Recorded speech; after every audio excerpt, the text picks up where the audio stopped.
comercial en la época de los Borbones?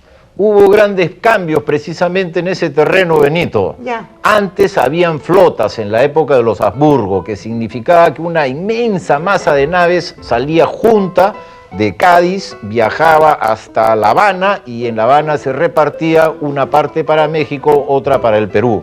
Pero todos los viajes eran juntos en una flota. Un convoy.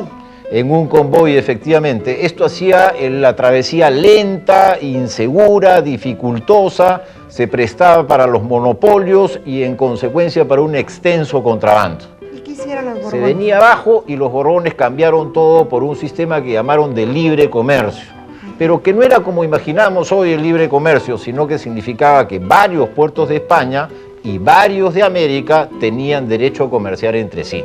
Ah, y había más tránsito, profesor. Muchísimo más. Ese fue el propósito de los Borbones, incentivar el tráfico atlántico controlado por España. ¡Qué chévere, profesor! ¿Por qué no viajamos? Es un comercio compensado, es un comercio controlado, pero ampliado, ¿no? Es decir, ya no iba a haber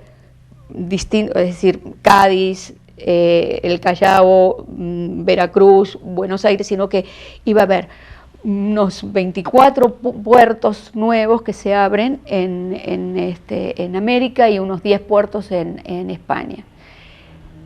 No obstante ello, de alguna manera,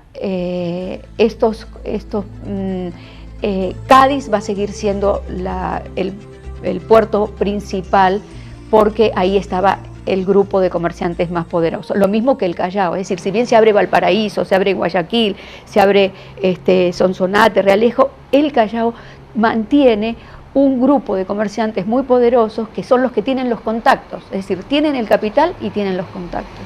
Pero sin embargo Buenos Aires va superando en el transcurso del siglo XVIII. Sí. El virreinato del Perú sufrió serios recortes.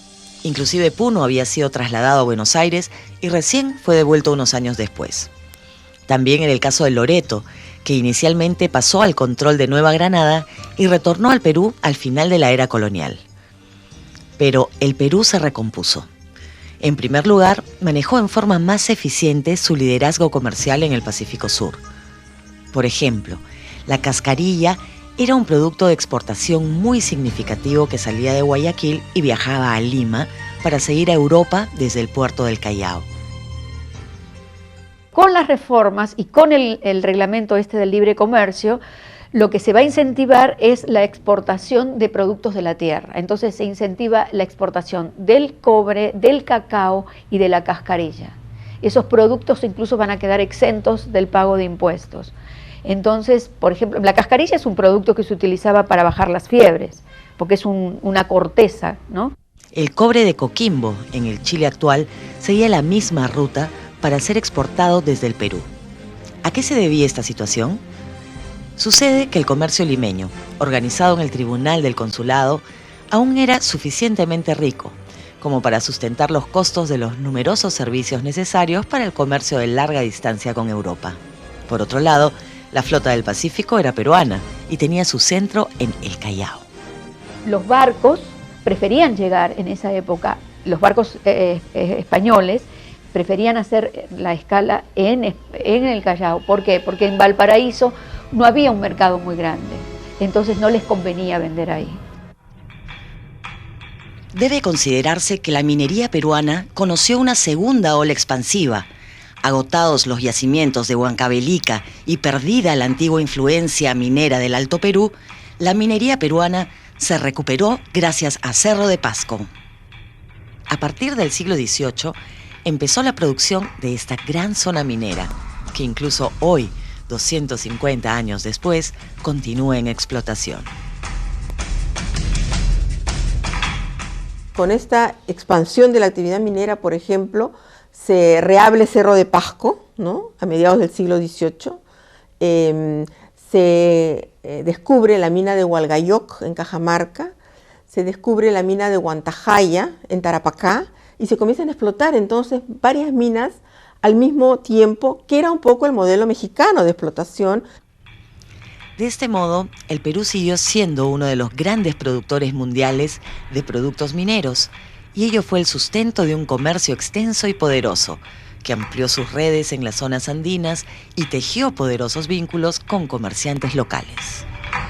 Los comerciantes del Perú sostuvieron la guerra en América y contra los insurgentes, porque en el caso de, incluso cuando en 1806 Buenos Aires es invadida por los ingleses, el dinero sale del comercio del Perú, del comercio del Callao.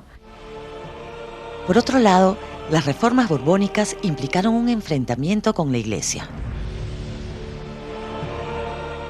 Los Borbones se dieron cuenta que la Iglesia tenía muchas propiedades, demasiada gente en sus monasterios y conventos. Por eso los Borbones pensaban que la Iglesia misma es un obstáculo para sus planes para modernizar España y modernizar América Latina. Por eso ellos van a hacer muchas cédulas o edictos, limitando el número de religiosos en los monasterios, obligando a los curas a ya no firmar más testamentos para recibir tierras de otras personas. Es decir, ellos vieron que habría que ajustar la Iglesia misma. Los reyes eran autoritarios y partidarios de un Estado centralizado, donde las decisiones las tomara la corona. Por el contrario, la política en la época precedente, cuando los reyes Habsburgo, era corporativa. La sociedad política había estado integrada por varios estamentos parcialmente autónomos, reunidos cual federación bajo la autoridad del monarca. El principal de estos estamentos era la Iglesia Católica, que disponía del poder espiritual de inmensa trascendencia en aquellos tiempos. De este modo, en la era del despotismo ilustrado, llevada adelante por los Borbones, el poder espiritual fue remecido por el político. Se supone que eran los dos brazos del reino, ¿no? El brazo de la Iglesia y el del Estado civil, ¿no? Había un balance de poderes en la época de los Austrias, pero los Borbones ven que la Iglesia ha ganado demasiada fuerza, sobre todo en Hispanoamérica, ¿no? Entonces comienzan a recortarle prioridades que tiene a varios niveles.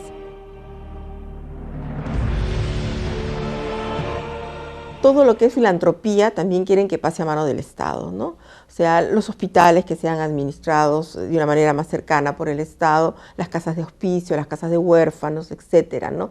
Tratando de quitarle nuevamente este énfasis que tenían sobre este tipo de obras sociales la Iglesia. Carlos III representa casi el apogeo del autoritarismo, del absolutismo de los Borbones.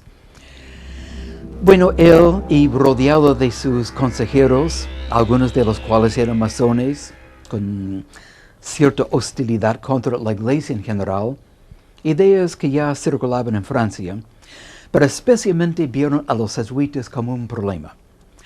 Ahora, los jesuitas no eran subversivos. Ellos tenían muchas universidades, colegios, propiedades. Sin embargo, el rey los vieron como subversivos en potencia. Un grupo potencialmente fuera de control.